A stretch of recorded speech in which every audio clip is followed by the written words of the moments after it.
Good afternoon, everyone, and welcome to today's meeting of the Health and Wellbeing Board.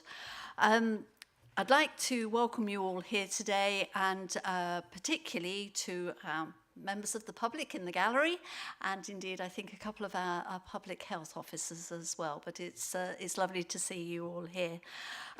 For those of you that aren't familiar with the council chamber, I'd like to advise you that there aren't any fire drills expected for today, but if the alarm does go off, then will you please leave the chamber through the doors at the back and make your way to the car park at the front of the building. Can I also ask you that you'll have your mobiles and any other devices turned off if they make a noise? And if you wish to ask a question in the meeting, can you just raise your hand, and I'll make sure that if I don't see you, hopefully Katrina or indeed John will do, and we'll take it from there. So we'll move on to item 1, which is apologies for absence and replacement members. Please, Katrina. Thank you, Chairman. We've received apologies from absence from Councillor Kendrick, Elaine Bayliss, Sarah Connery, Maz Foss, Philip Clark. That's all. Thank you, Chairman. Thank you, Katrina. Can we move on to item 2, which is a declaration of members' interest? Do any members have any interests they wish to declare? I'll take that as a no, thank you. Moving on to item 3, minutes from the previous meeting held on the 14th of June 2022. Was that right? Yes, I was going to say, to confirm the minutes of the meeting of the 6th of December 22, pages 5 to 12 of the agenda pack as a correct record. Is there a proposer, please? Thank you, Councillor Bowkett. A seconder? Anyone? Thank you, Councillor Bradwell. All those in favour, please raise your hand. Is there any against? And any abstentions? Thank you. Minutes are agreed. Moving on to the action updates, which are on pages 13 to 14. They are simply for noting. So can I just ask you to agree with a show of hands, please? Thank you. Item 5 is the chairman's announcements, and I don't propose to go through these. I'm assuming that you've read everything, but there was just something that I wanted to make you aware of. At the moment, the Local Government Association, in conjunction with the NHS, are doing what I term dummy runs as far as the new CQC inspection regime is concerned. That's coming in for both adult social care and indeed ICS inspection, although that will be a little later. So I've done a number of dummy runs with other areas of the country, just sort of, and if anything, it's a bit like being a spy and making sure that nobody's doing anything that we don't know about, but you always pinch good practice and then are very relieved if you see something that we don't do that is not necessarily quite so good. So other than that, I think it's safe to say that all adult social care areas are preparing themselves for the new regime coming in. Thank you. Can I just ask if you agree with the announcements? We need to have a show of hands, please. Thank you. Moving on to item 6A, which is the Joint Strategic Needs Assessment for Lincolnshire. We have got Phil Huntley presenting this for us, but I understand, Phil, that 2 of the members in the gallery, we've got Catherine and indeed Paul, have done an awful lot of hard work in getting this to where it is. Thank you very much indeed, both of you. It really is a great piece of work. So on that note, I'll hand over to you, Phil, if you'd like to go through and explain for us. Thank you very much. So following on from the paper that you received in December, we're now in a position to present the new JSNA. So I'll give you a brief run through of the work completed and an overview of the new JSNA. And following on from this, we would ask that the board formally approve and adopt the new Joint Strategic Needs Assessment for Lincolnshire and confirm it as the evidence base to inform the new health and wellbeing strategy. Can we have the next slide, please? So in terms of the JSNA, it's going to give us a picture of the current and future health needs of the Lincolnshire population. It tells us about the lifestyle behaviours, the health conditions, the needs of vulnerable groups, and some of the wider determinants that impact on health and wellbeing of our residents. So the information is brought together from a range of sources, including national and local data sets, as well as consultations that are undertaken locally. The narrative that goes into the report is developed by a group of authors and relevant topic experts and groups. And finally, it's a statutory requirement. Yeah. So what's new about the JSNA? So over the last 18 months, we've been redeveloping it from a static online report that was hosted on the Lincolnshire Research Observatory to a living document that can stand the test of time where required, as well as being complemented and updated with relevant data and intelligence. One of the biggest changes is that we have moved to a life course approach, which I'll go on to briefly describe shortly. We've completely overhauled the user experience of how users interact with the JSNA, and we've got new interactive data for all of the topic fact sheets, and then these data reports are automatically updated on a routine basis, so that users of the JSNA have got the most up-to-date information to hand whenever they interact with it. And all of this information is hosted on the newly launched and bespoke website called the Lincolnshire Health Intelligence Hub. So the life course approach that we've followed, it reflects the Marmot approach. So the Lincolnshire JSNA addresses health inequalities across all ages and stages of life. And because we know inequalities in health and society are often caused by an accumulation of disadvantages throughout life rather than at a single point in time, it makes sense that we should develop a life course approach for the JSNA with an aim of tackling these health inequalities and inequalities in society. So the JSNA is divided into the start well, live well, and age well life course stages. It's an approach that many other areas have followed, an approach that we in public health look at regularly when we consider evidence and intelligence beyond the JSNA. The start well element is obviously about our young people from birth through to age of 19, and includes some elements of antenatal care such as smoking during pregnancy. It's about giving every child the best start in life, and is crucial to reducing inequalities across the life course. The live well, which is our adults, this includes the key determinants of health, causes of morbidity and preventable mortality. Live well is about our working age population, essentially, so covering those aged 18 to 64. It covers all areas of health as well as the wider determinants of health, such as housing and transport. And then finally, the age well section looks at the population who are aged 65 and over, and the key issues that these people face. So this includes disease generally only seen in older people, such as dementia. So what does the new JSNA look like? If we could have the next slide, please. Thank you. If you could just skip through, and it'll just bring up, if you just press forward, it'll bring up the next two more, and then we're good. Yeah, that's it.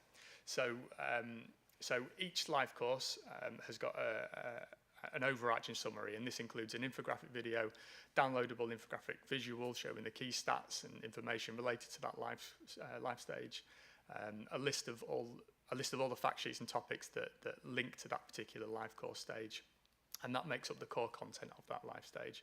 And then finally, there's a list of useful resources that sit outside of the intelligence and with links to those resources. Let's get through. So this is what the individual JSNA fact sheets looks like. So this is the healthy weight one. So when you click through from those list of topics that were originally down the right-hand side of the screen, you are presented with the specific fact sheet summary page. And it's got a wealth of information related to that topic, giving background in the local and national policy context, as well as what is currently being done in that area locally, and any other areas that we may wish to focus on with regards to gaps in unmet needs. So each page has a reporting window which can be viewed alongside the narrative, and this is so that we can understand what the narrative is saying alongside the data on that particular health issue. So if we just skip to the next slide, please. And then we can drill down into that reporting. Excuse me 1 second.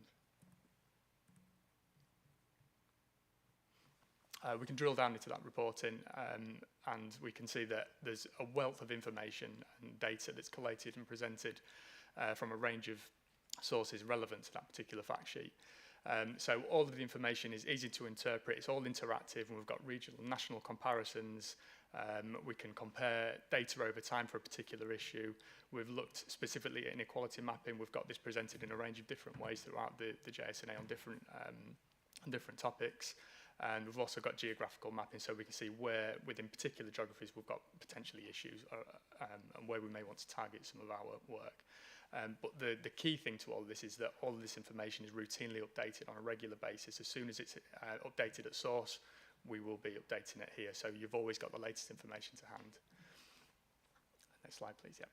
So what else is new about the JSNA? It's got an updated glossary which with features built into the website, so the acronyms are more accessible to the users of the website.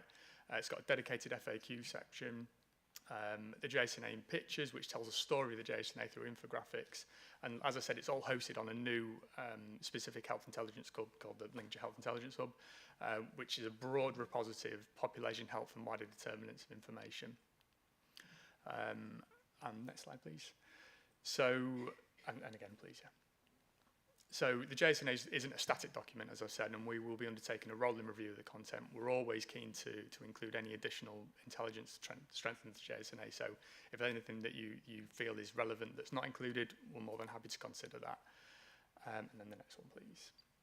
So, just before we kind of move on to any comments or questions, I know the chairman's already thanked Paul and Catherine for their work, but there's been a massive team around that has been around developing this, and I'd just like to acknowledge the monumental sort of effort that the public health team has put into this, and thank you for their hard work and determination, creativity, and their expertise in bringing it all together. So thank you very much to everyone, and all of them and more are up there.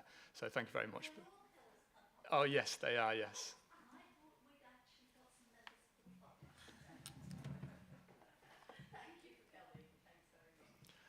But thank you very much, and more than happy to answer any questions. Thank you, Phil. Just before I open it up for questions, you did touch on the it'll be routinely updated, but by whom? Because this sort of information is only as good as it being up to date. So whose job is that? So there's two aspects to this. The first aspect is around when the data information is updated at source. So when we're updating it as part of the interactive reporting, there'll be an exercise where whoever is updating it will just double check, do a bit of a sense check, make sure that the narrative it still reflects what the data is telling us. If it does, then that's fine, we don't need to do anything. If it gets to the point where we think, well, we perhaps need to review this, we'll go back to the topic expert and that kind of group of experts, the authors that put the work together. And then the other aspect of it is we will be looking at this on a rolling sort of programme. So we will be looking at the topics on a rolling programme to make sure that they are up to date. We will be going back to the authors and just double checking that things are up to date and relevant. And now I've been told, hopefully this is correct, that as long as we sign it off today, that the link will be up and running by the end of the week. Is that still on plan, on track? That's correct, yeah. We are good to go. Okay, that's great. Thanks very much. Okay, questions, anyone? Councillor Wright. Thank you, Chairman. Well, before a question, just say that it is, it's a good piece of work, and I know it's been recognised, and I know some of the district work that was carried out last year, they've been very pleased to be able to feed that in. But there's a question on working age. Somebody picked up in the document that it was 16 to 64. Is that correct, or is that something that needs correcting? So it's topic specific. When we just think about working age in general, we talk about 16 to 64. I know when I mentioned about Start Well, that's 0 to 19, so that's typically how we look at the younger population. But in terms of the 16 to 64, it is the indicators that are included in there are typically for the 16 to 64 age group. I'm intrigued. Why isn't it 66 now then? It's just typically how the data is structured and how it's nationally reported. Let you off. Councillor Bradwell. I'm just going to lengthen that conversation because I don't think you should have an age at the end. Because my dear beloved retired, don't know when he retired, 50-some, then he got another job, and then he finished that job, and then got another job. And we eventually got him to stop work when he wasn't quite 70, but very near. And he's still an active person. So I actually think in this day and age, there's many people who go to do part-time jobs. And, you know, I think that keeps you healthy, keeps your mind going, and I just think maybe do we need an end date?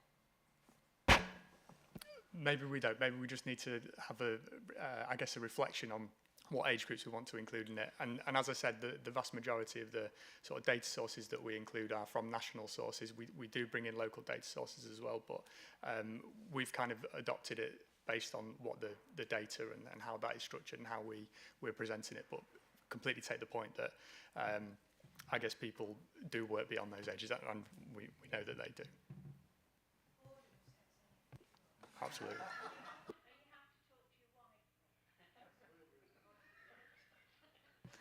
Professor Ward.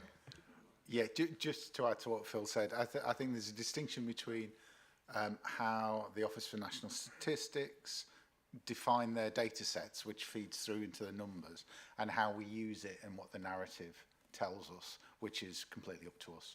So completely accept Councillor Bradwell's point, and we can do that when we look at topic specific, but it's just constructed, and it was agreed by the Health and Wellbeing Board to be constructed in this way in terms of the national data flows. But it is an ongoing discussion at the Office for National Statistics as well. Thank you. Emma. Thank you. Brilliant, Phil. Sounds really exciting. So we're looking forward to getting, to see more of the detail. I'll just make a request that we could perhaps think about having some sessions or communicate the platform with the voluntary and community sector in terms of people making funding decisions and thinking about where they're going to be prioritising their efforts, because I know a lot of people spend a lot of time trying to gather and collect this data, in their own way. So actually to have this as a formal resource, if we could perhaps through the voluntary engagement team and other partners share it with them, that would be really valuable. Thank you. Yeah, there is a communication plan that we will be implementing, so it'll be going to all the relevant kind of audiences that we want to go to. So yeah, I'm happy to include that as well. Thank you.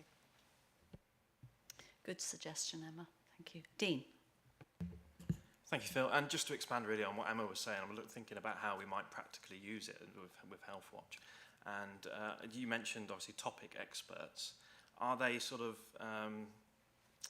mentioned within that data? Because I'm just thinking if we're looking at the data and there's something interesting, a piece of work that maybe we want to follow up on, it'd be nice to be able to work in collaboration with the people. So, we're not repeating what's been done and going down sort of unique avenues instead. Yeah, we don't make reference to specific, topic authors. But if you want to know more details, you can just give us an email. There's a dedicated contact us page that you can go through, and we can put you in touch with any relevant people that you want to speak to. But presumably, as they say, this is a living document. So as you work along, then you'll tweak it and get slicker and smarter and everything else. Yeah, and as I mentioned, not only that, but the sort of broad repository of evidence that is beyond the JSNA that is starting to build around this website is relatively small right now, but it will be a lot bigger. There'll be so much content on there that you'll be able to support any decision making that you want to from a health and wellbeing perspective. Okay, thank you. Any further? Councillor Gray. Madam Chair, thank you. It's a good website. I've been on the website and looked at it a little, so it's great. But the content page, there's only an email address. And as you know, a lot of our people are not email savvy. There's lots of digital poverty within our county, especially my area in East Lindsey. So I think a telephone number would be good there too, because just an email address, I think we're missing out there. Yeah, something we can look into. Professor Ward. I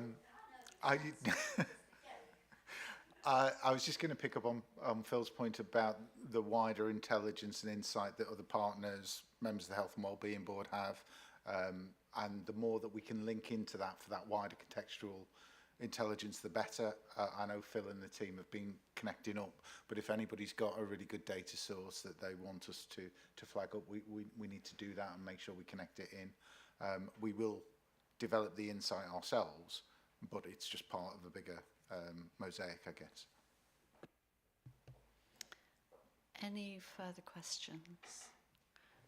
Okay, then, if we may, can we go to the recommendations, which are on page 17, and we are asked to formally approve and adopt the new JSNA for Lincolnshire and to confirm it as the evidence base to inform the refresh of the joint strategic health and wellbeing strategy. Can I take those two recommendations en bloc? Everyone in agreement or in agreement, please raise your hands. Any disagreement? Any abstentions? Thank you, that's carried. Thank you guys, that was really great, and it's a really fantastic piece of work. Really do appreciate all the time and effort that you've put into it. Thanks. Okay, we will now move on to agenda item 7. Is there anybody who hasn't heard this? Be brief, Derek, be brief. I wondered why you were calling me Professor Ward, and now I know you. Right, yeah, I shall be very brief. I will assume everybody's read the document. I'll make a few key points. One is that this is the first year where it's a Greater Lincolnshire Director of Public Health annual report, so it covers North, North East Lincolnshire and Lincolnshire County Council. We've broken it down, and the Royal We, otherwise known as Phil and the intelligence team, have broken down all the data to our lower super output areas and reconstructed it in a way that we hope is useful for partners in terms of understanding and thinking about the health and care needs of Greater Lincolnshire.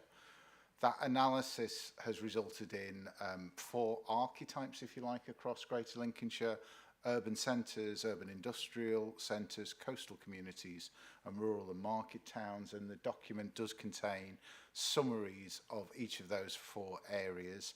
Urban centres being places like Lincoln and Boston, younger, generally high levels of working adults.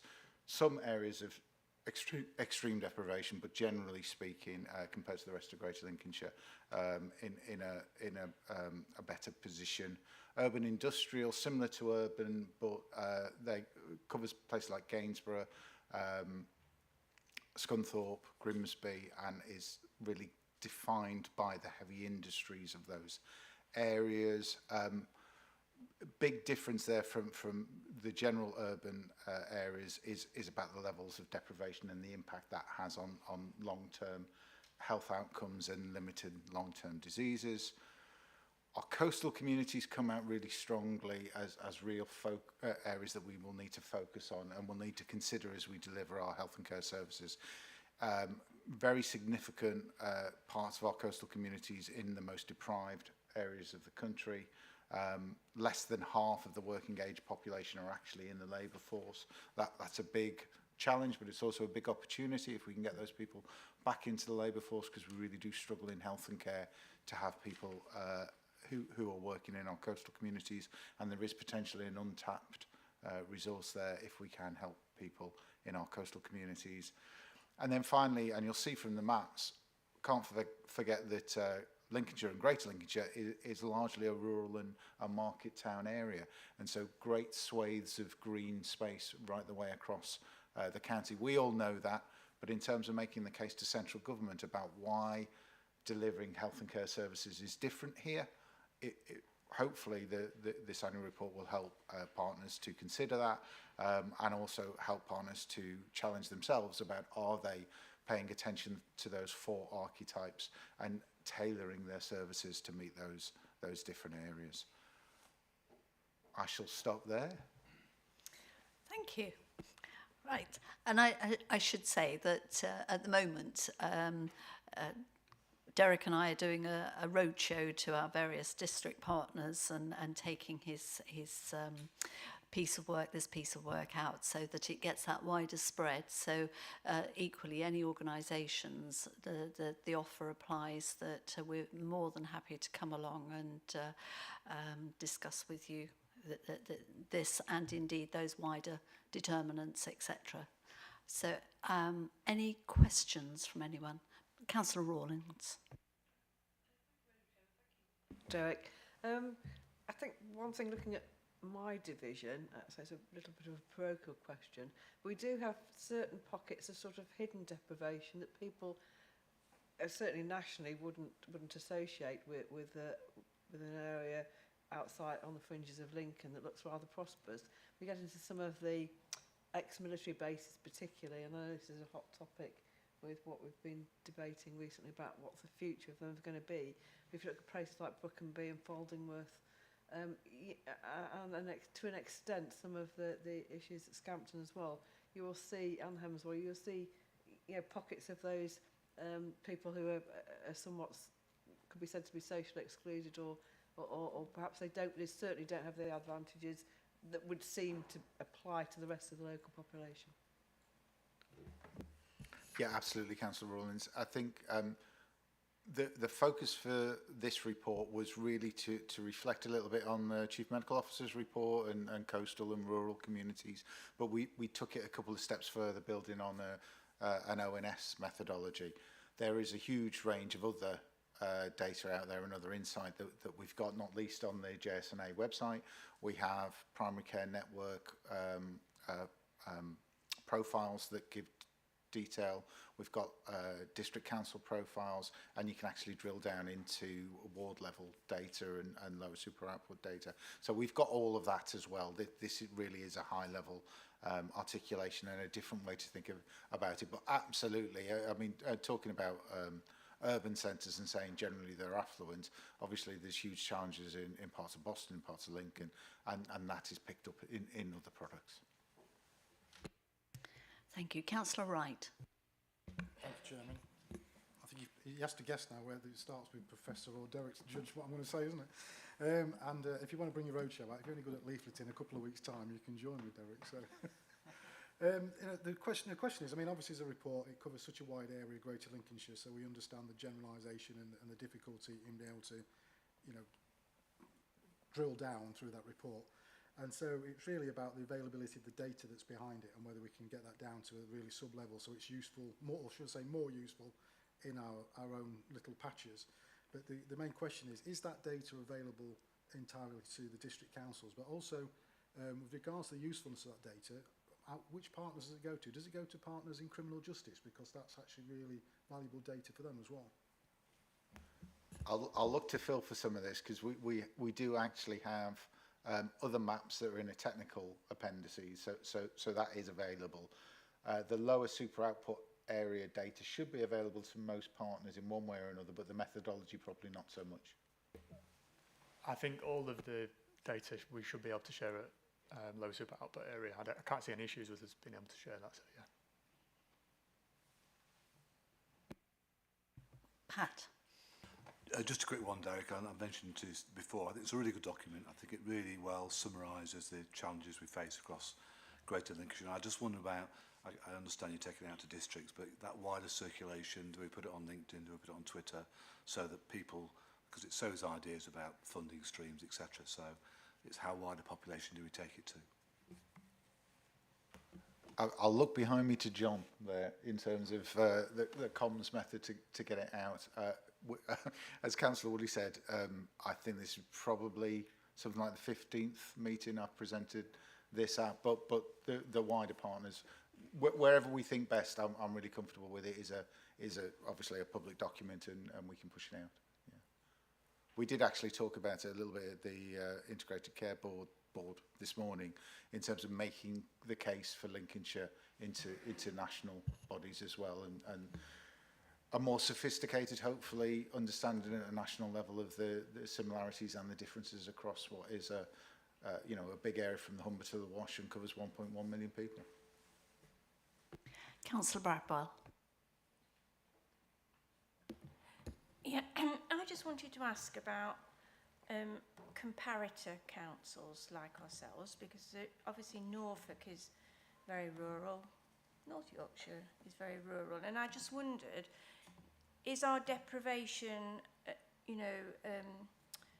worse in Lincolnshire, in the places like the coastal area and that? I know Norfolk has quite a nice coastal area in places. I go there myself, and quite, it's very similar to North Yorkshire as well, but I know in North Yorkshire you've got your Scarboroughs and your Whitbys and that, and I just wondered, are we aligned with them, or where do we sit? So in terms of this analysis and how we've done it, I don't think anywhere else has followed this sort of methodology, so we can't do a direct comparison.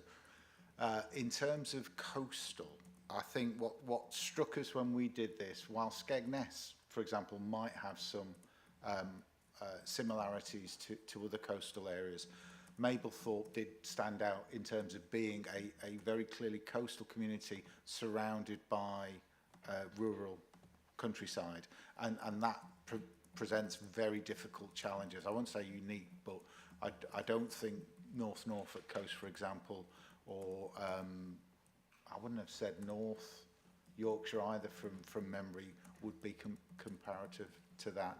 Things like urban centres are we do compare them, and with a lot of the other data that we've referenced, and in the Joint Strategic Needs Assessment, one can compare Lincolnshire to our SIPFA peers.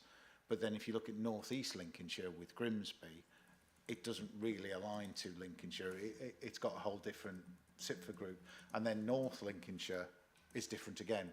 So the three upper tier authorities, when you look at them as separate, are quite different. And again, what we can do, and the data is there, you can compare to similar places, but nowhere else has done this sort of analysis. There is an Association of Directors of Public Health, Coastal and Rural Group, which I'm a member of, and we're sharing it through that route as well. So other places might want to pick it up and do it. John. Yeah, thank you, Sue. I've only heard it several times, twice today as well. So from my perspective, I'll make 2 points. We are all part of the Lincolnshire integrated care system. It's not an NHS thing or a county council. Do I need? Okay. Do I need to start again or just pick up? I'll keep going, shall I? So we're all part of it. It's not an NHS thing. It's not a county council thing. It's not a district thing. It's not a LEP thing. It's everybody's thing, isn't it? So Derek, the JSNA is sort of the foundation stone on which we build all of our health and care work across Lincolnshire, isn't it? So I can't see any reason why we wouldn't want this to be put as widely across all partners, into communities, into get it out there. I think most people certainly many people I come across seem to understand the very different dynamics of Lincolnshire, but there's nothing to be lost from continuously sort of pushing it out there. And the second point I wanted to make is I think there's a lot of material in this that it'll be really helpful for us to kind of build up together in terms of just making the compelling case for Lincolnshire to ourselves and to our population, to national leaders and so on. So I think it picks up the point about what is different about Lincolnshire, and it's the combination of the deprivation, the size of the county, the rurality, the spread, the dispersal, all of that sort of that makes Lincoln, I think, a particularly sort of unusual, if not unique, area, which I don't think is always fully understood outside of the county. And I think that the way that we're all working together makes us a really investable proposition in terms of investing to change the health and well-being of the people we serve. Thank you, Sue. Thank you, John. I think it's Julia next. Thank you. Thanks. I was just going to say, so, I mean, this is really, really useful information for us to see. So I think somebody has mentioned about sort of criminal justice partners and whether we see it. This is really interesting for us to see, because obviously a lot of these factors then link into the crime and disorder sort of side of the house. I'm not sure whether it has been visible to us, actually. I don't know if it has been shared. I've just asked the question. I've just sent somebody an email saying, do we see this? Because we do also, and I know that the area isn't absolutely coterminous from a policing point of view, but that's not, you know, that isn't insurmountable. But we do, through the Crime and Safety Partnership, our own strategic needs assessment. And so, which will be pulling upon some of the same stuff, you know, same data. And I've just asked the question also, where's the big data for us all as partners? How do we build on that and you know, take that forward? But also, I've asked the question of our side of the house to say, well, do we do things in a similar way then? Because if you're, you know, if we've got communities sort of split into 4 different types of communities, is there a reason why we wouldn't do the same? Because it just helps us to build this bigger picture, doesn't it? So I suppose in summary, really useful to see it. I have shared it, so there's a benefit of me being here. If people think, why are the police here? There's a benefit of me being here because I am sharing it with our partners and then thinking about how might we build on it. So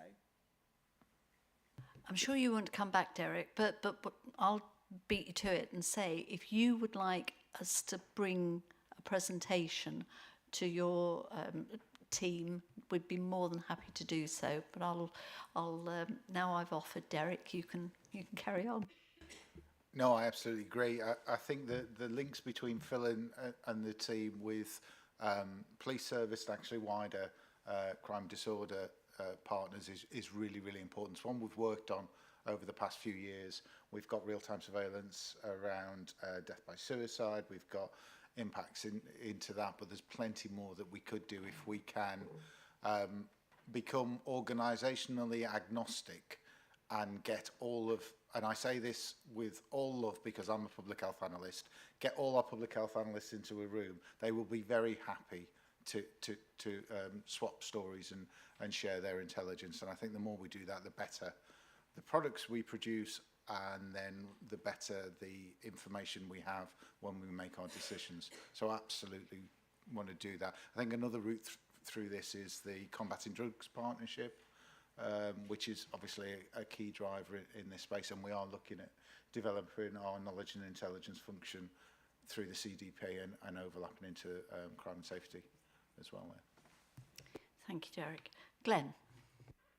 Thank you, Chair. I suppose this might be something that Derek wants to touch on as well, which is that, of course, this relates to Chris Whitty's publication a couple of years ago around rural and coastal, and how that might influence government thinking and subsequent policy to the advantage of rural and coastal communities. Yes, absolutely. Sorry, Derek. Yeah, it is in the at the beginning of the document. It's one of our key drivers why we've done this. And Chris Whitty came out, spent a day and a half at dinner with us. We drove him round Lincolnshire so he could actually get his head around what it's like to try and deliver services in a place like this.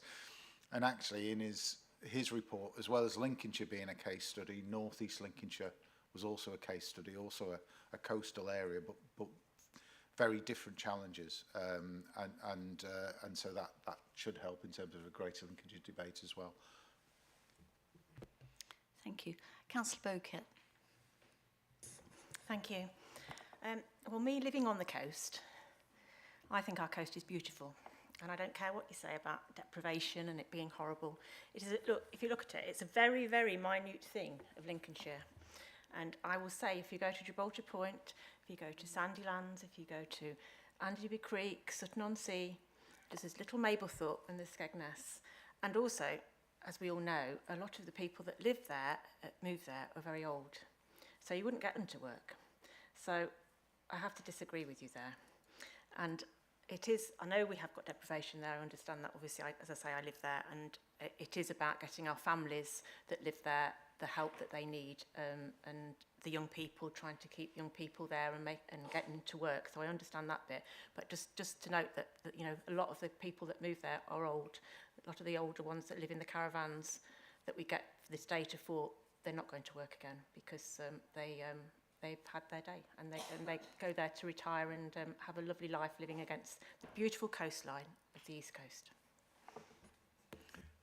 Absolutely agree, of course.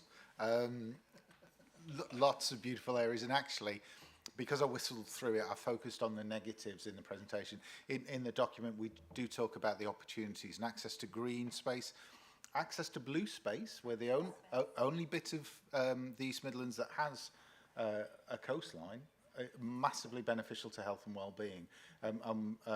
We were talking about North Norfolk, for example, and there are opportunities in that sort of model. I think in terms of the less than 50% of people that are in employment, they are working age adults. And one of the key challenges, and we did talk about this morning at the Integrated Care Board, is that it may not be that they don't want to work.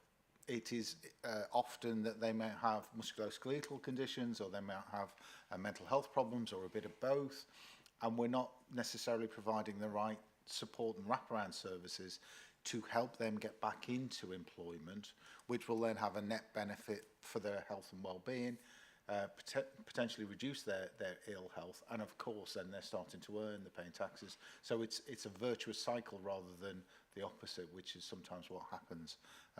So absolutely agree in terms of the benefits of the coast and the countryside. We need to maximise that, but there is, we think, and this is coming out in national policy now, a proportion of people who are of working age who may want to work but aren't working because of generally not particularly life-changing illness, but illnesses that need support. And if we can provide the right support, we can get those people back into the workforce.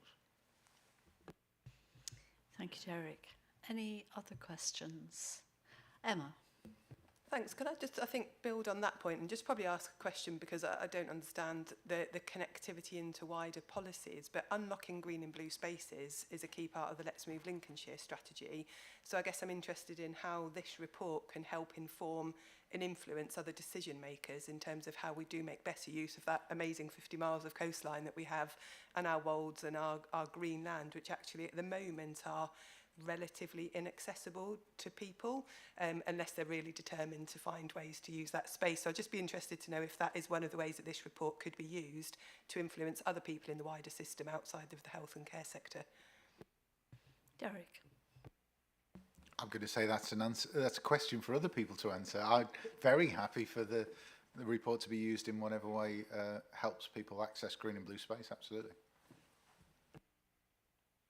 Okay, thank you. Any further questions? Don't think there are.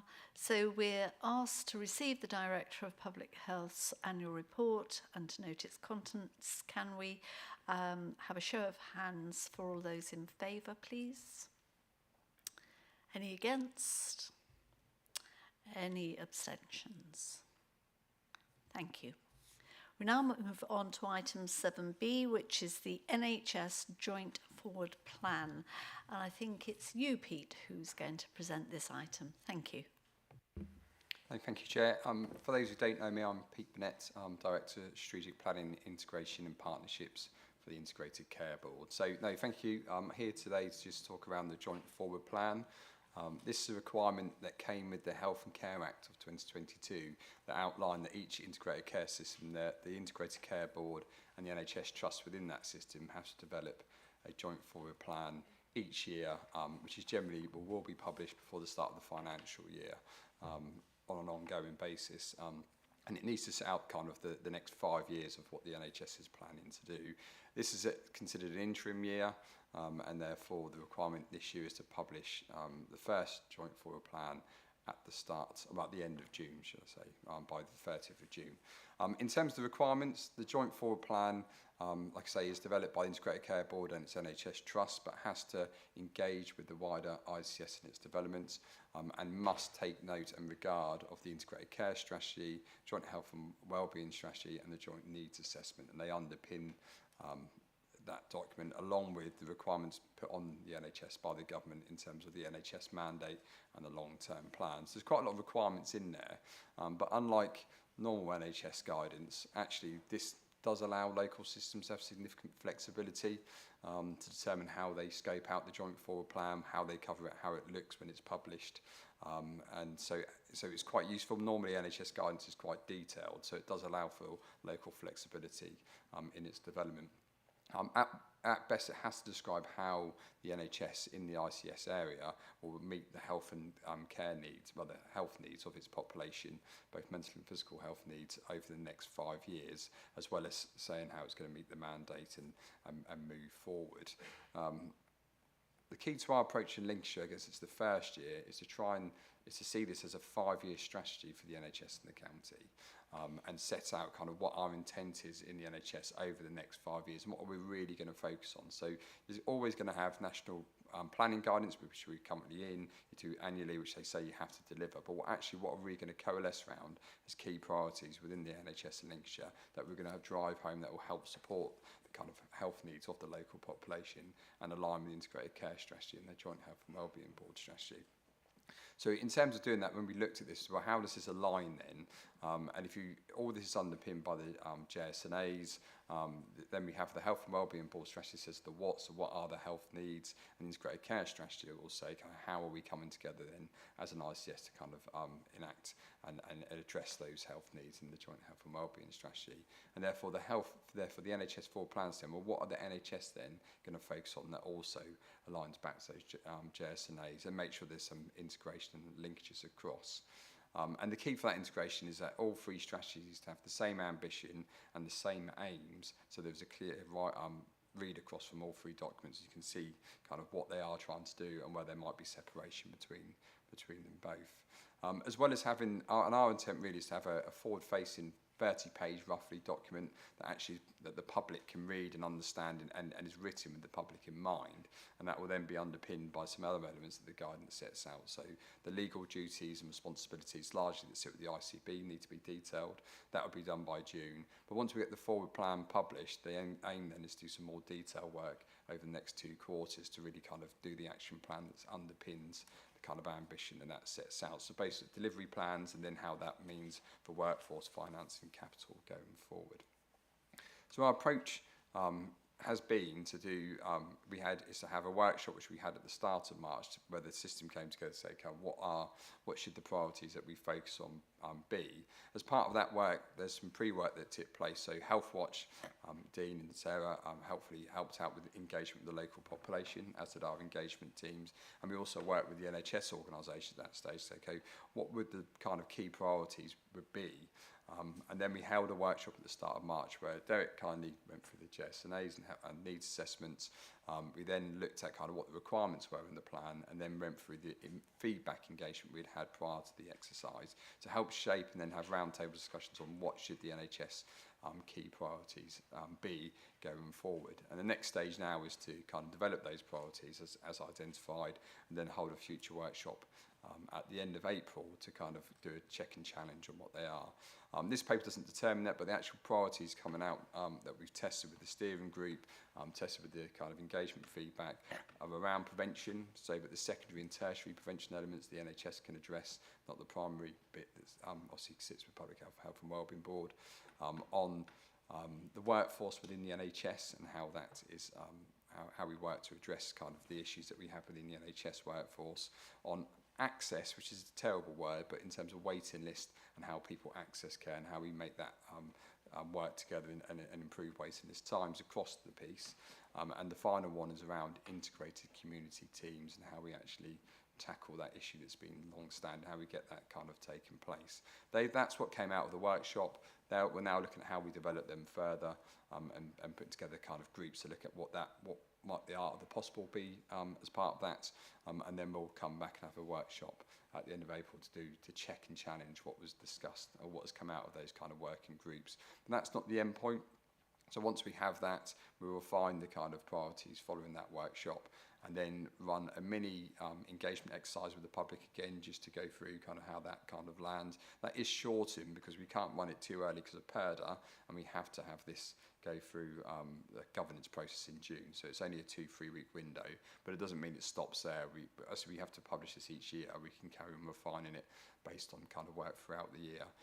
But once we have that run, is to finalise document and then take the output of that work through the Health and Wellbeing Board and consult with you in terms of what it's saying and your views on it, and then through the NHS governance structures so it can be signed off and then published at the end of June.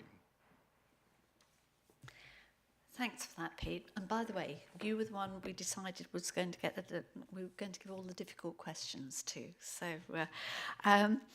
now, you did towards the end of what you've just been speaking about, and thank you very much for your presentation.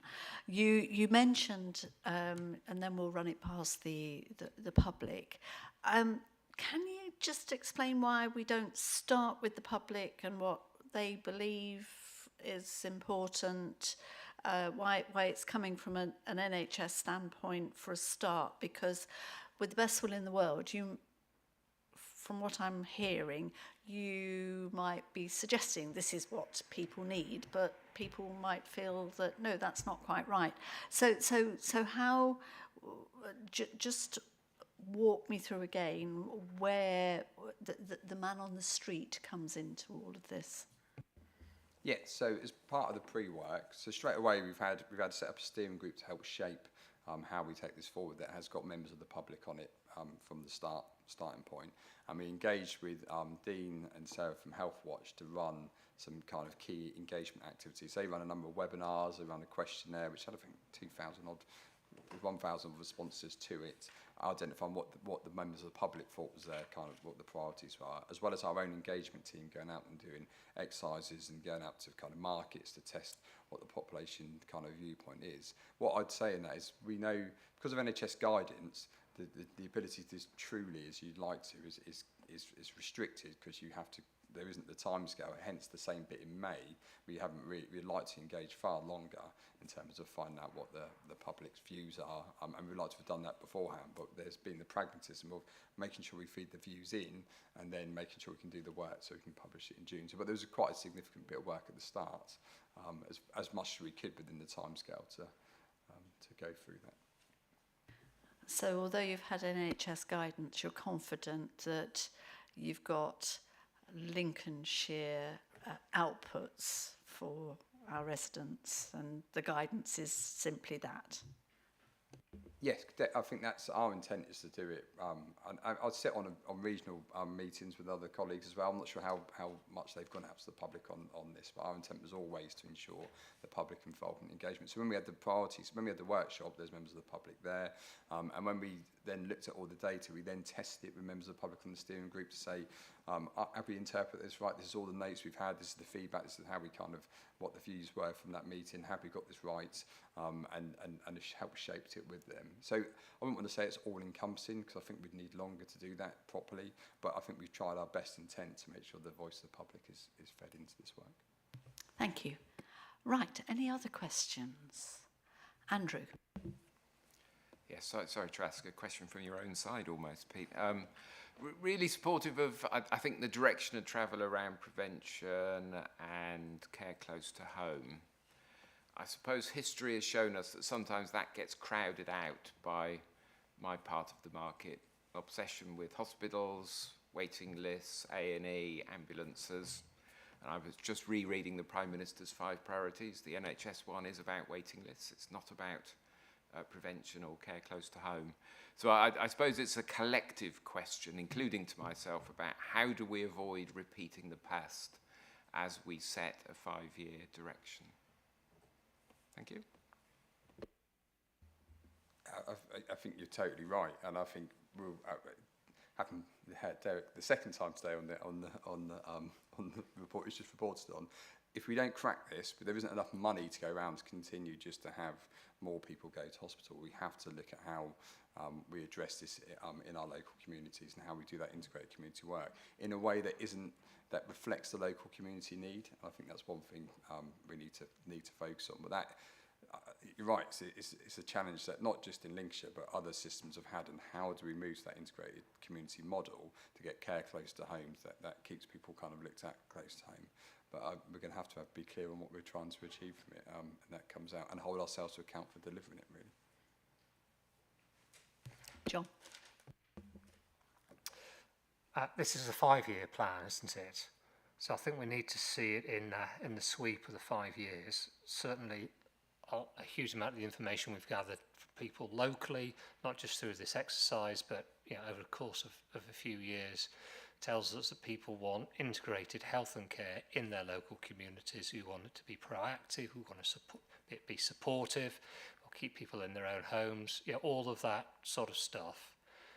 In the relatively short term, I don't know, first year or so, we understand that there's still a lot of catch-up for the NHS to do on things like waiting lists and other aspects that we're all very, very familiar with.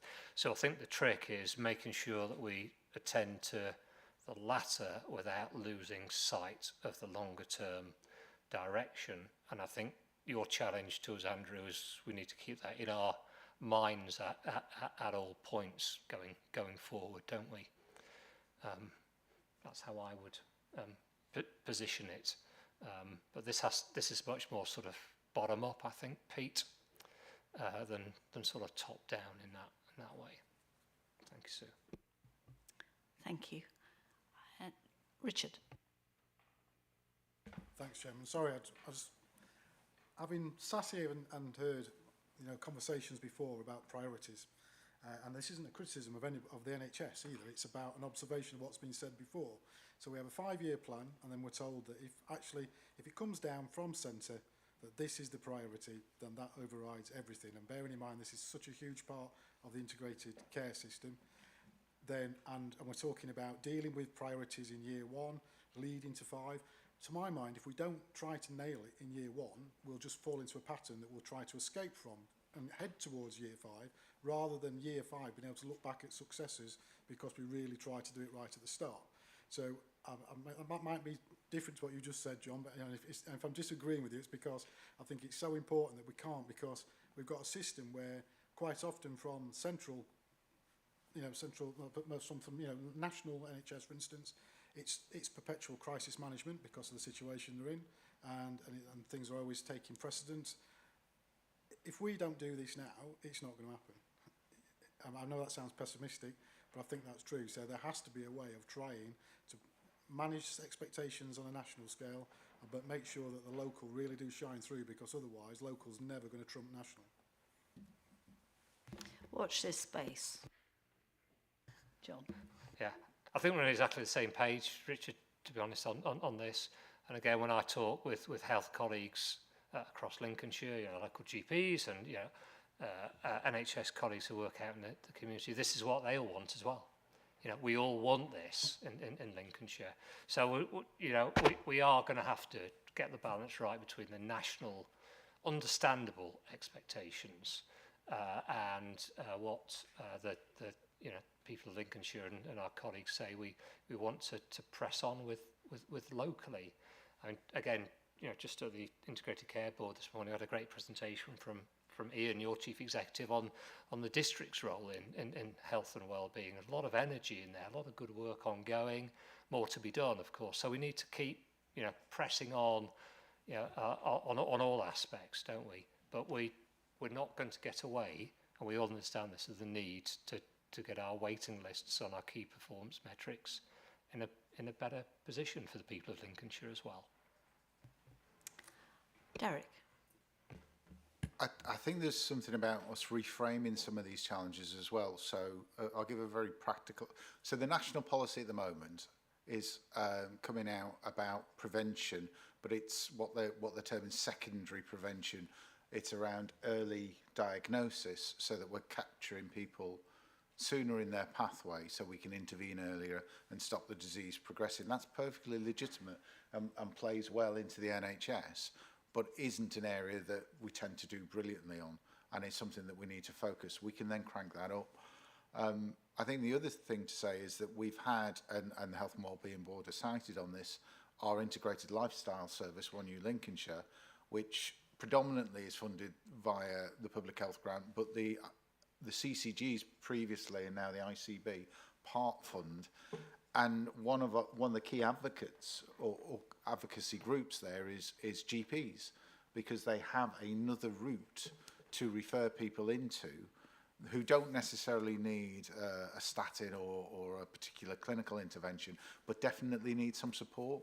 And we talked about it at the Integrated Care Board this morning, starting to think a little bit broader about where clinicians refer into and the sort of services and support that the people of Lincolnshire need that isn't necessarily a clinical intervention, but will get better clinical outcomes, is one of the things that we can start to build on.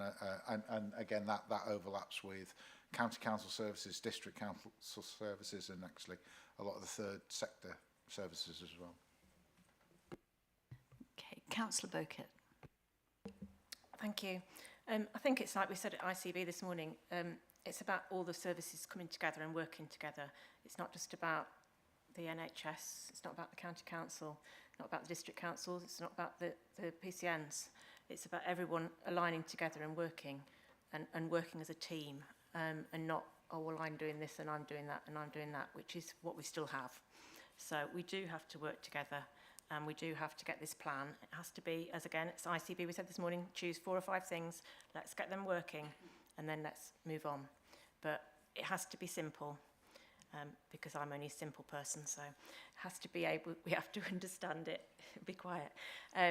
But it is. It's about going to your doctor and being referred on, or as Derek's just said, whether that's going to the hospital, or whether that's just a voluntary service, or whatever it is, or whether it's to OTs or whatever. It's about us aligning our services together and it working. And we can do it, but we just have to get our heads together. Councillor Bradwell. Thank you. I won't disagree with the ladyship over there, but I do think GPs, we need to let them play a bigger part, because actually when you go into GP services now, they can offer patients quite a lot of things. Do you know what I mean? And I'm not, you might tell me I'm wrong, but I'm not sure every one of them's on that same page. Do you see what I mean? Because I agree, John, that actually the community services can take a lot away from Andrew's services, because a lot of people pitch up at the hospital because there is no other place for them to go. And I suppose, I just think that, like it's been said, being able to access something locally, and because we've got such an ageing population, I mean, like with mum and dad, I mean, dad's 90, mother's near there, and, you know, going to have to, Lincoln's not that far, but actually if you have to go further with them, that's a trauma on them, because, you know, at that age, they don't particularly want to go long journeys. So I think the model around the GPs and those community services, and I know you'd say we've got them, but they're not perfect at the moment.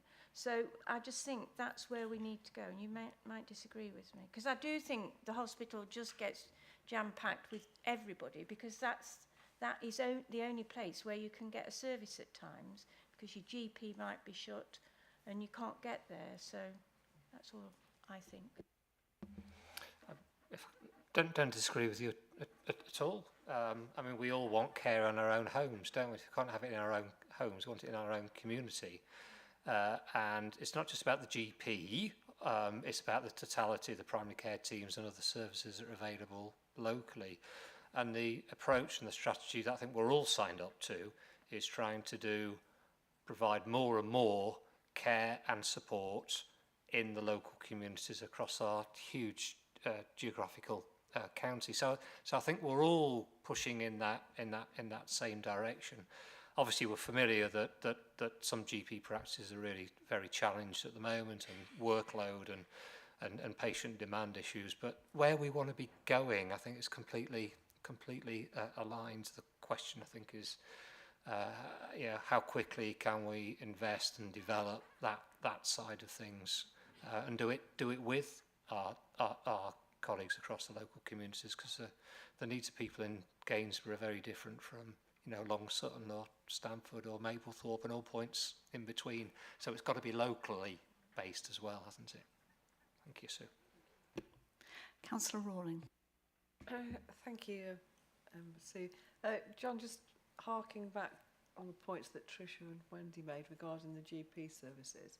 I'm probably being a little bit sentimental here, but going back a few years, your local GP was not a 9-to-5 service. They were available outside those hours, and and I know we've got different working practices, and we've got a different demographic of people being GPs, particularly with women who probably can't commit to that on the same time frame that perhaps the doctors in the past did. But surely, if we want to stop people going to A&E and nip things in the bud, because if someone's got, we're seeing the evidence now of people not getting that early diagnosis through closing the NHS down in the lockdown period, when anecdotally. So surely, nationally, we should be putting more effort into making those GP services much more available to modern working conditions and things like that. I mean, as a young person, if you're going to on a 9-to-5 job, sometimes outside of those hours, you can't just knock off and go and see your GP from 8 till 6. You might want better if you could see some of them outside those hours. So everybody else has to be flexible. Everything in other industries has to be really flexible, and I don't see that in that sort of provision. I may be being unfair, but anecdotally, I would say that is the case. And you've only got to go out and ask people who I talk to, my voters and non-voters, but people I come in contact with as local residents. They feel that the service really isn't as flexible as it ought to be on that sort of provision. And I'm not, I don't want to be unduly critical, but I think that's a point that a lot of people would make if they were sat here and making up to you. I hear a lot of that as well. And the Health Scrutiny Committee, Lincolnshire, looks into primary care provision across the county on quite a regular basis. And I'm not a GP, and I can't speak directly for them, but I can share with you a lot of the information that I'm aware of, and some of the views that clearly articulated to me, and it does vary across the county, but broadly across Lincolnshire, the number of appointments in general practice now are about 20% higher than they were prior to the pandemic, and there's a high percentage of those are seen both face-to-face and on the same day than prior to the pandemic as well.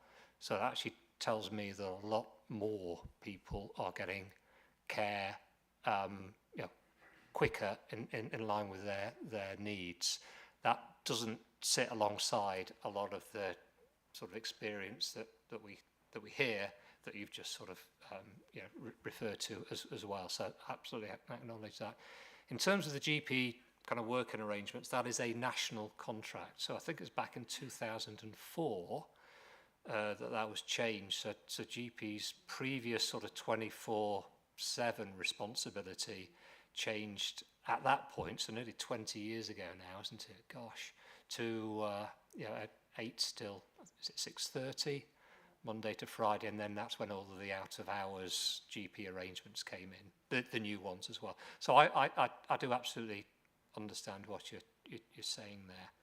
Come back to you, John. I think, and obviously this is a national thing.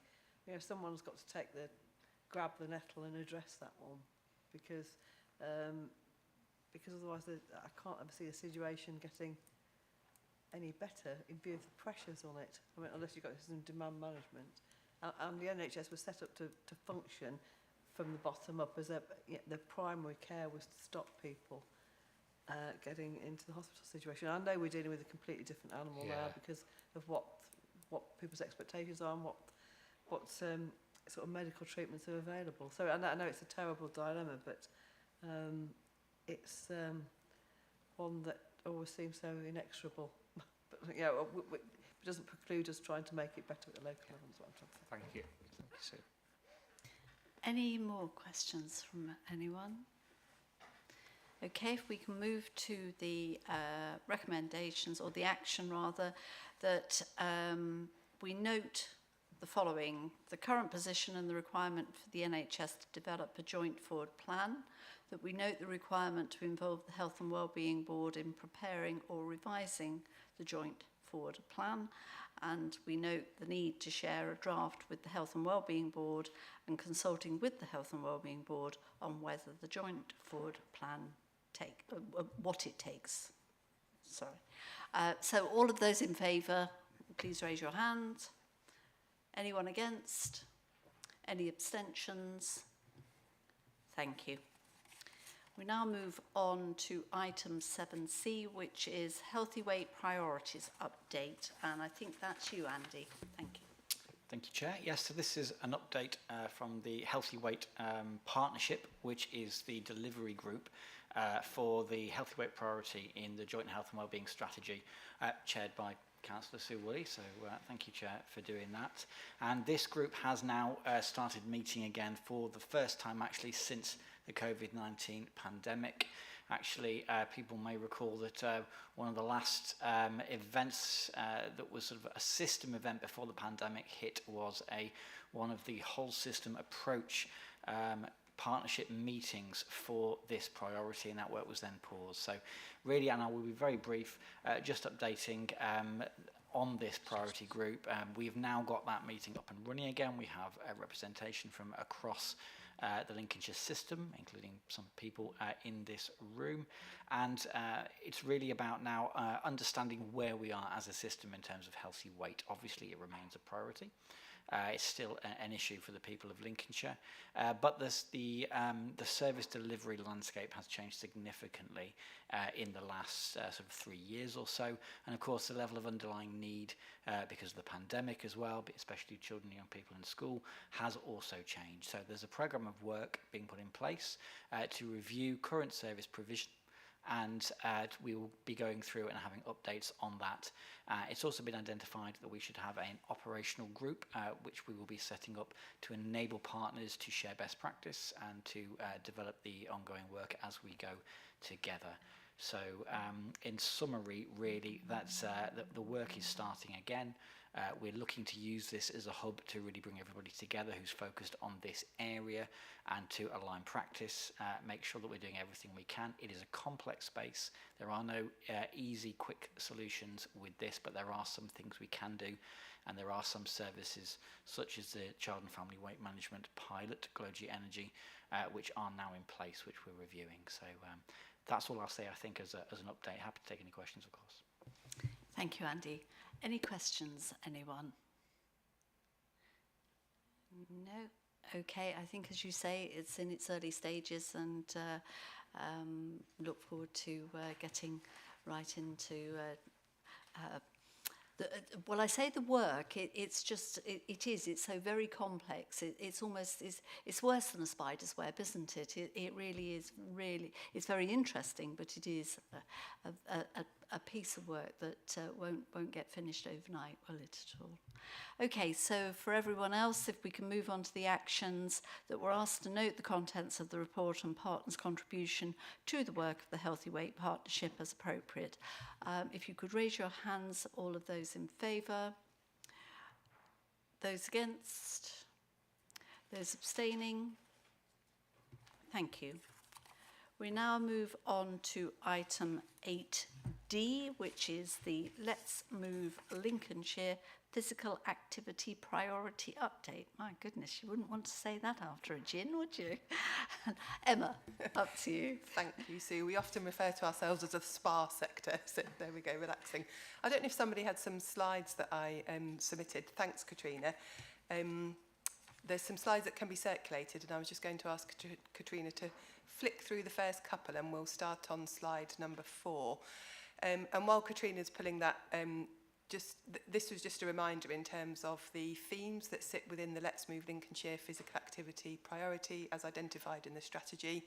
You might have to keep clicking, Katrina. Sorry, I didn't realise there was... There we go. I don't think Katrina's are numbered, so she's okay. a little black. You'll have to... It will be the next one after this. Stop. The next one.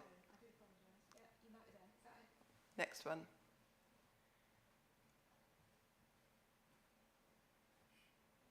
There you go. Oh.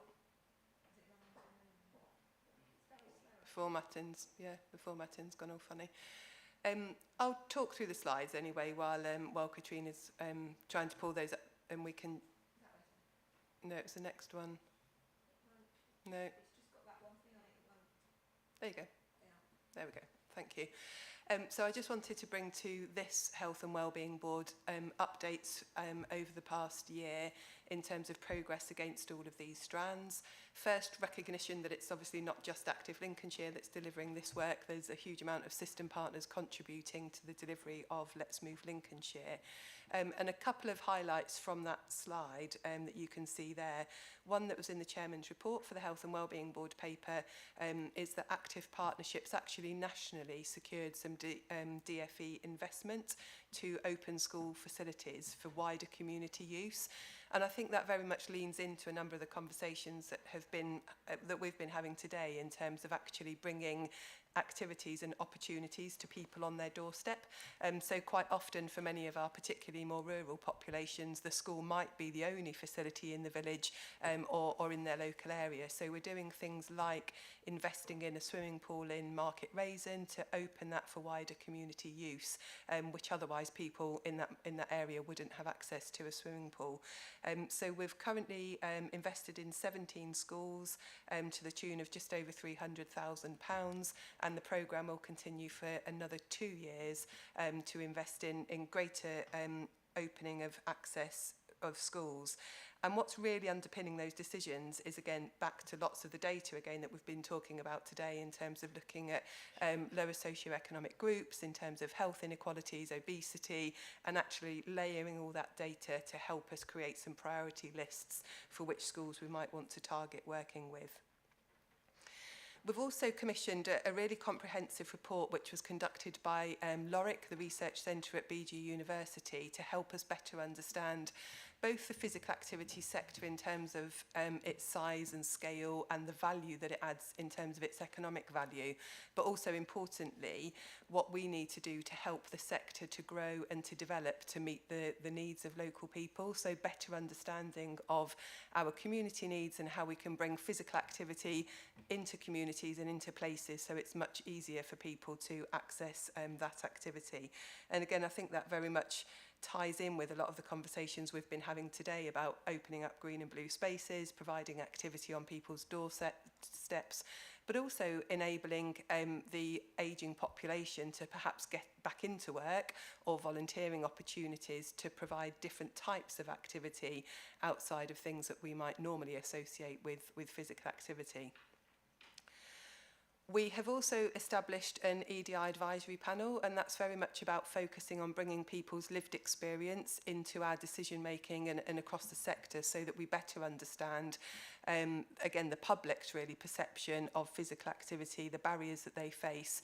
And we're working with a really comprehensive group of organisations and their client bases to bring that lived experience into decisions to help us ensure that the activities and the work that we are promoting across the sector are very much based on the needs of tackling those inequalities that we know exist in people accessing sport and physical activities. And then on quite an operational note, I just wanted to mention that in response to initially an awareness that the Ukraine refugees who were being hosted in the county were struggling with accessing appointments, medical appointments, jobs and so on, but then also, again, understanding the challenges that some of our communities face in accessing schools or appointments and residents of Lincolnshire. We've actually started to set up a bike donation scheme.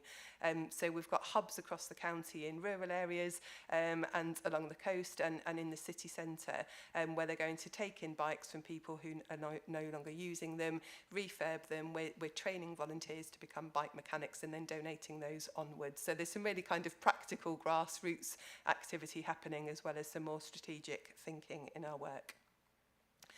If you just want to flick onto the next slide, Katrina, I wanted to flag up 2 opportunities that are forthcoming in terms of future priorities where we'll continue to build on all of that work.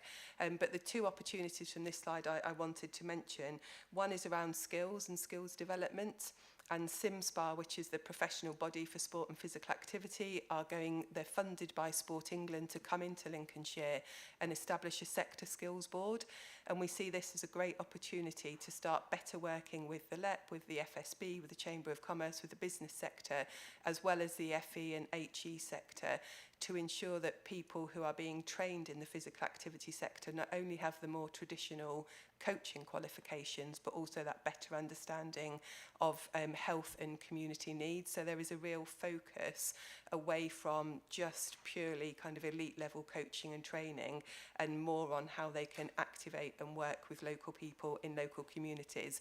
And our work that we've started to do in places like Mablethorpe, for example, shows that is what's really needed, that we really need to better understand communities and provide things that are relevant to them. And I'm duly informed that in places like Mablethorpe, for example, line dancing is one of the most popular things that's going on over in that place. So it's just really understanding that local need and making sure that we've got coaches and activity providers who understand that and who can work to better support our people. And then the final opportunity I wanted to highlight, I think links in very well with Derek's public health report, is around a new opportunity that's coming from Sport England to provide further funding into place. So they're looking at what they're calling supercharging active partnerships to enable us to deliver some very place-based work. And I wanted to bring it up at this meeting because we're committed to making sure that engagement with partners at the Health and Wellbeing Board and outside of this board are very much part and parcel of those conversations in terms of how we identify the places in Lincolnshire that we require the greatest support in terms of enabling our populations to be more active. I can see Derek in front of me looking at the map that was in the paper, and that's the Sport England Active Live survey. And I just think goes to show, you know, the red areas are the least active areas. So if you look at how we fare up across the East Midlands, we have a considerable challenge and also an opportunity.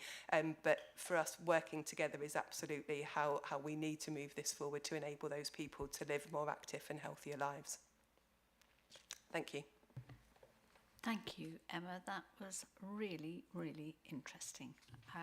Have we any questions from anyone at all? No. Richard. Yes, me again. Thank you, Chairman. If I could, yeah, it is an interesting report.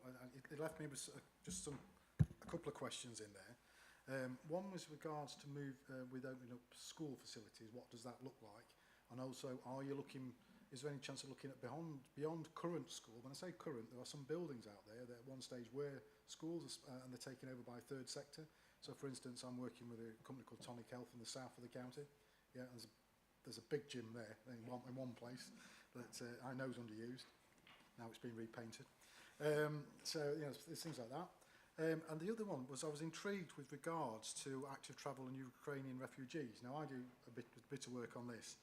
And I also am involved with an area of employment where I move people around the county of various nationalities that don't always speak English, and I've not found that they suffer any greater than anybody else, you know, with Lincolnshire transport facilities.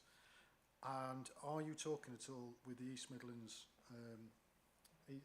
Migration Board? Because I recently reported to them some information that they didn't seem to be aware of, that actually the problem with jobs and moving to jobs is it's the equivalency of the FE schemes. So FE in Ukraine does not match at all British.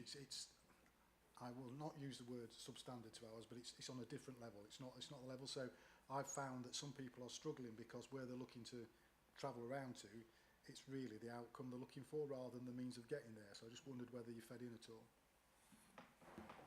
Thank you for those questions. I'll pick up the first one in terms of OSF. No, the funding isn't available for buildings that may have once been schools. The applicant has to be a school, and therefore it's got to be a school that's currently active and operating.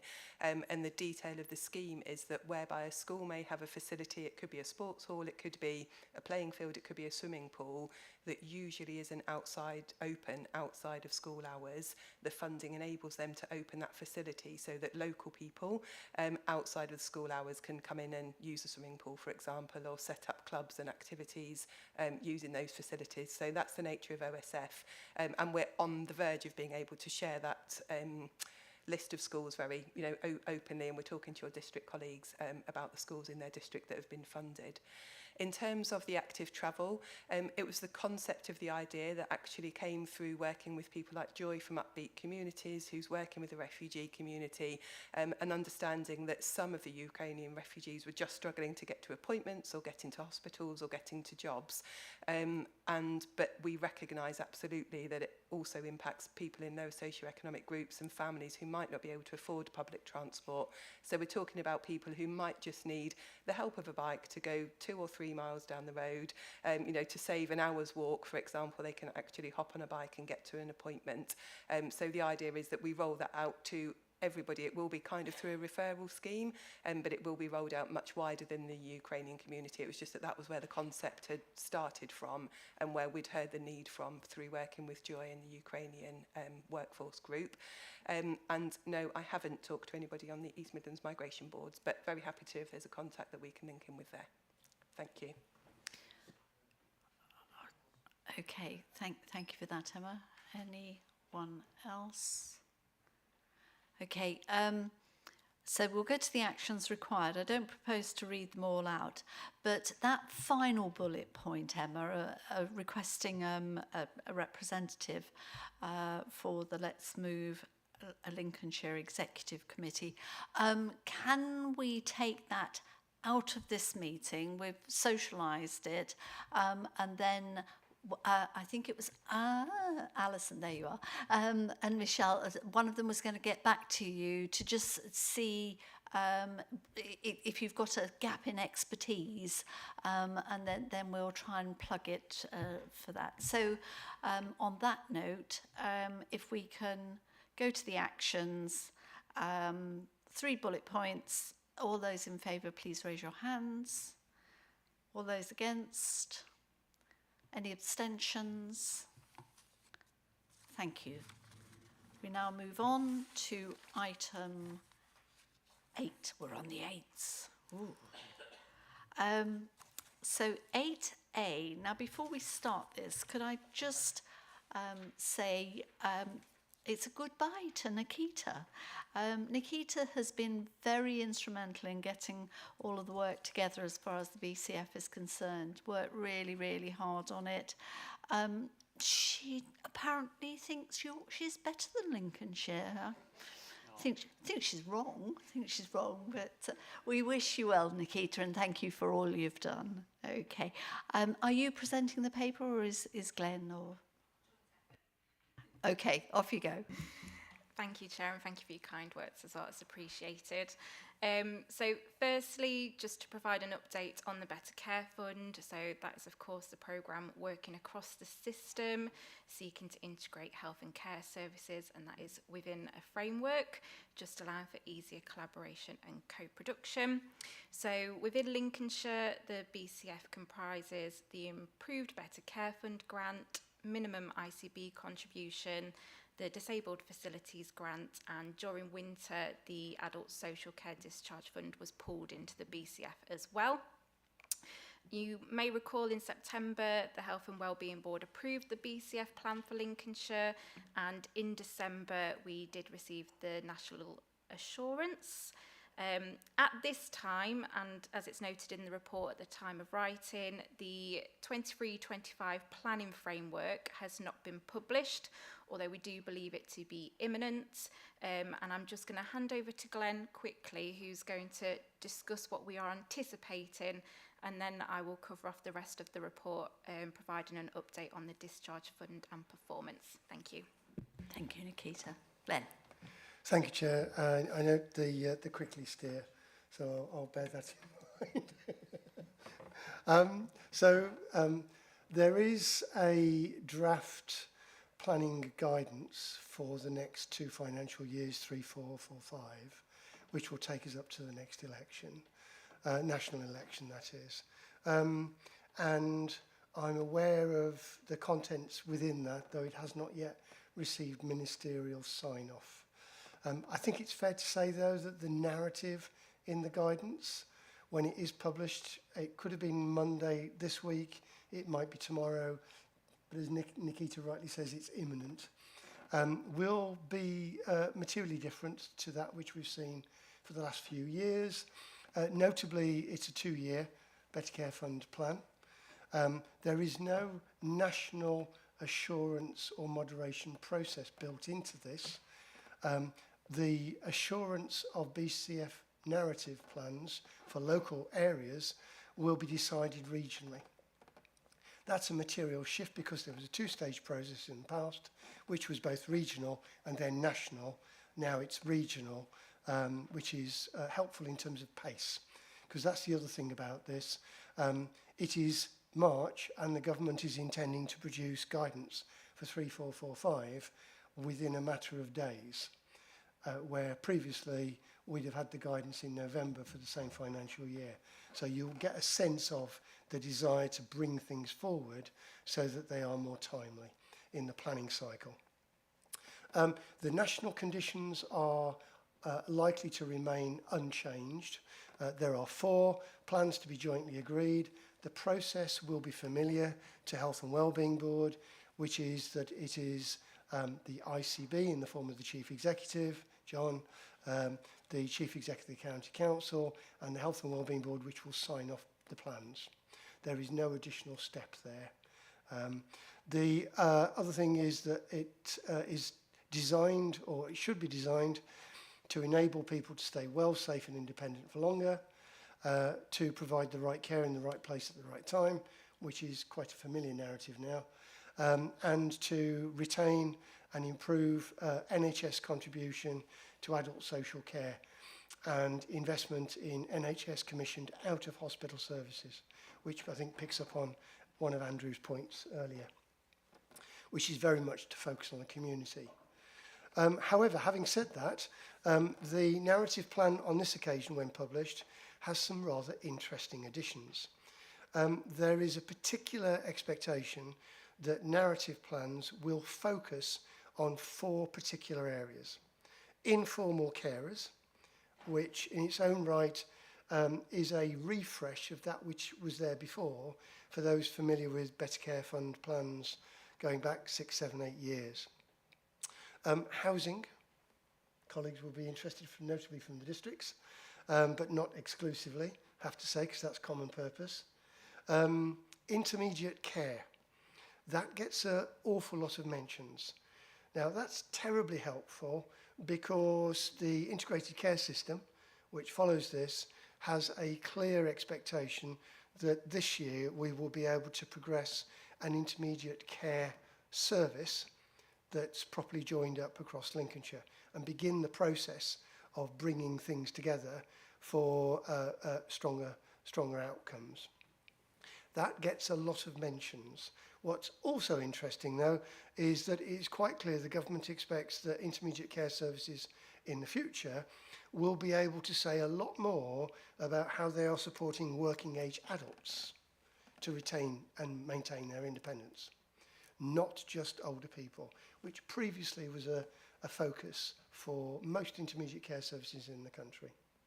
The 4th area is also particularly interesting because for the first time there's a very explicit expectation that the Better Care Fund will say more about discharge arrangements and capacity. That's quite novel, and it's more explicit. In the past, there's been a narrative that was, shall we say, rather abstract, but related to discharge, but not exclusively. This time round, very clearly, discharge and capacity plans will form part of the BCF. That is likely to be a level of expectation that will run up to the winter. There is clearly a view that nobody wants a repeat of the last winter with all the challenges it presented, notably in the acute phase, but not just. So a number of additional expectations. And this is something of a point of interest to colleagues in future diary commitments. The next Health and Wellbeing Board in early June is not one to miss, because the BCF narrative plan will be signed off by you for Lincolnshire in advance of its submission to region for final sign-off on the 21st of June. Fortunately, on this occasion, Health and Wellbeing Board timelines coincide rather nicely with submission dates for the BCF. Thank you, Chair. Back to Nikita. Thank you, Glenn. Anything you'd like to add, Nikita? No, I think that was summed up very nicely.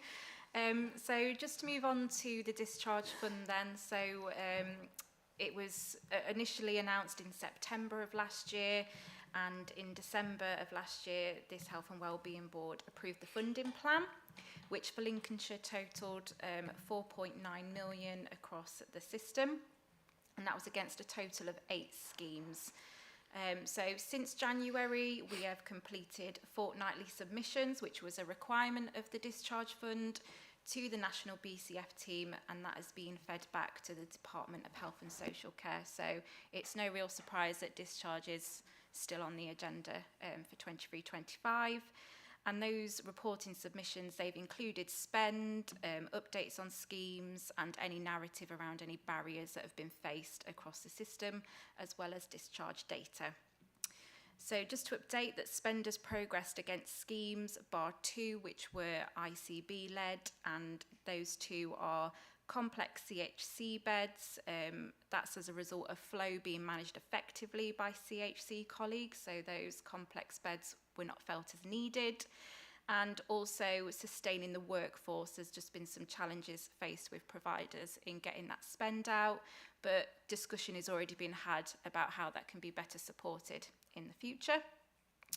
And spend has been moved to support some other schemes that were within the plan, so supporting community equipment service, which is supporting flow better, so same day, 24-hour turnaround to get people home. And just to note that schemes have progressed really well given the limited time frame available. So the scheme does end on the 31st of March, so within 4 months, the system's made really good progress. So for example, just to particularly highlight the adult social care and OT waiting lists, use of that funding has reduced that waiting list significantly, and there's no need for that scheme to continue into 23-24. We've also had other schemes via alternative winter funding, which has complemented the discharge fund. So we do just want to mention the active recovery beds as well. They've really improved outcomes. So upon discharge, people are on reduced packages or no packages of care, which has been a really positive outcome. So just a thank you to colleagues really who have supported with the fortnightly reporting. It's been a big ask given all of the other reporting that colleagues have had to do as well during winter. We are in year-end season as well, so the end of last week, the BCF year-end plan did come out. That will be submitted in May, and again, that does need sign-off by the Health and Wellbeing Board. That doesn't align quite as nicely as the main plan, unfortunately, but that will be sort of received. And that does also include a full section on the discharge fund as well. So I think they're really keen to see how impactful that funding was.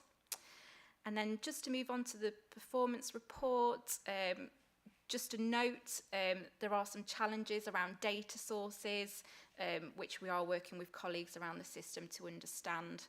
as well. But just to pick up on a few areas within the performance report, so reablement is in there. That service is achieving the target. There are currently no concerns with that service. So just some examples: in February, 400 referrals were made to reablement service from community and hospital teams, and 82% of those were accepted within the deadline of 72 hours. And then just to move on to the pathways, which I think people will probably have some interest in. So again, there are some difficulties with sort of the data gathering, but we do understand that there's a new project manager coming in to sort of help us resolve those issues. Pathway 1, an increase in numbers, but we're not too concerned due to the decrease in admission to the residential beds. Pathway 2, a particular note of the interim beds, that's reduced from 120 in February 22 to 33 in this month. So that does mean that more people are being cared for in the community. And Pathway 3, there's an increase in numbers, which is down to having more people with complex needs, including frailty with long-term conditions. Just to note as well, we are aware that the BCF quarterly reporting will be stood back up. Again, we don't know what that looks like until sort of the plans and framework gets published, but we might have to tweak and realign just to fit into that quarterly reporting back as well. Thank you. Thank you, Nikita. Questions, anyone? Okay. No, I don't think we do have. Thanks for the update. Can I move to the actions that are needed, which is that we note the update on the Better Care Fund, we note the update on the Discharge Fund, and we note the Q4 BCF Performance Report. All of those in favour, please raise your hands. All those against? And any abstentions? Thank you, that's agreed. 8B is just an action log of previous decisions. Has anybody got any comments they wish to make on those? No, just for noting. And then again, just for noting, is the forward plan. And obviously, should you wish to put something forward for the forward plan, please get in touch with either Alison or indeed Michelle. Thank you. Right. If there is no more business, I will close this meeting. So that we all have a bit of a break, I propose that we come back. We'll start. Do you want a bit longer than 20 past, or is 10 minutes sufficient to... Okay, 10 minutes sufficient. Okay, we'll see you all back in here 20 past then. Thank you.